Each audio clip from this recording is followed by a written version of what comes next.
All right, anyway, let's get on to probably the biggest surprise of the week. I mean, did you see this coming? Because I certainly didn't. And No. that we're talking about It Follows here, Yeah, getting a sequel. I've never heard this ever in a discussion ever of, hey, you know what? Should have a sequel as It Follows. So this one really did catch me off guard. I that movie felt and has been for so long, just like I know that you need to revisit it. You stated this week. Yes. So I won't speak for you, but for me, I can say I enjoy this movie a lot. I didn't when I first saw it. I didn't. I thought like, man, this is like just strange, and it's making me feel all kinds of uncomfortable feelings. But it's one of those things where I gotta admit, it's one that was like so frustrating to me that I just kept going back to it and watching it. And the more I watched it, the more I liked it. And I was really starting to kind of process and understand. It's one of the first films I could say, I guess, modern films, I could say that really made me want to go back and study it and really be like, why did I feel this way that I did? I went up to the Kent Cinema with Adrian, as you guys know him as our editor.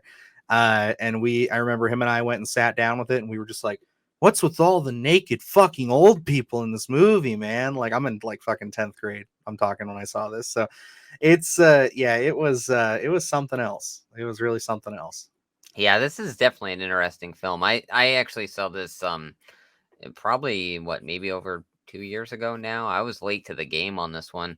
And it was very hyped up for me. To be honest, a lot of people really speak highly of it. And I'll say going into it, I thought it was a good film. I think, for me, sometimes expectations are set and it's hard to reach them.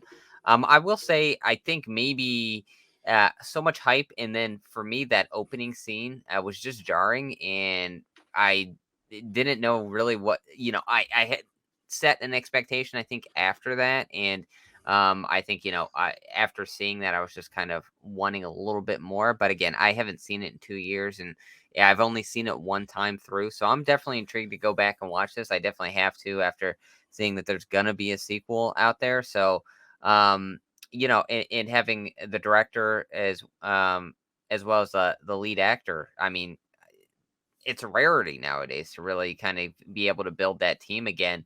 And after seeing the news, I can say I am very excited for this one, though.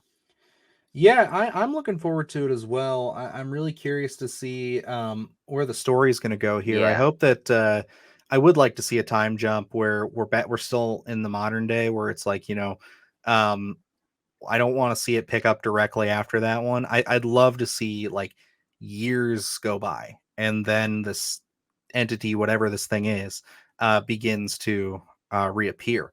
And I do like David Robert Mitchell. I actually enjoyed his film Under the Silver Lake quite a bit. I remember I saw it just last year. I think I threw it on one of the few horror movies that I haven't watched over the last 2 years here since we started the channel. And I enjoyed it, but that movie got absolutely dumpstered by critics. And it is very long. I think yeah, it is overly long. I think that it is a complex story. But it is again another film that I actually enjoy studying. I think that I've enjoyed listening to the subsequent video essays and things a little bit more than maybe I enjoyed the film. Just understanding people's opinions. But I yeah, I don't know. This definitely feels like after Under the Silver Lake, he's got to come back with something because he hasn't done anything since. I know that Under the Silver Lake was a critical and commercial flop by all standards for A24, and I guess they weren't very happy about that because they gave him a lot of freedom. It's kind of the same situation they did with Ari Aster, as opposed to Ari Aster having proven himself twice over. Uh, David Robert Mitchell only made It Follows, which was a success, and then they gave him the keys to the kingdom, and it didn't work out. But I think that's the risk you take when you're telling stories like that. So I don't put any of that really on him. I think that they're interesting stories and they're complex, but I think the studios have to understand that the guy's not telling stories for everybody. He's telling stories for a specific brand of people. And it's, again, we say it all the time, you're either on board or you're not. Yeah, and looking at when It Follows came out, and I believe 2014, Yep. and looking at the horror space almost 10 I years was later, about to say, yeah. I think it is a different kind of space in general. Where, as you said, he's making films for a very particular set of people, and I think that that set has grown over the last few Hmm. years, especially after films like Hereditary, Get Out, and really opening up this horror space, Midsummer, things like that, where the taste has changed. And I think if this was coming out in 2015, I don't think that would have been a conversation, to be honest.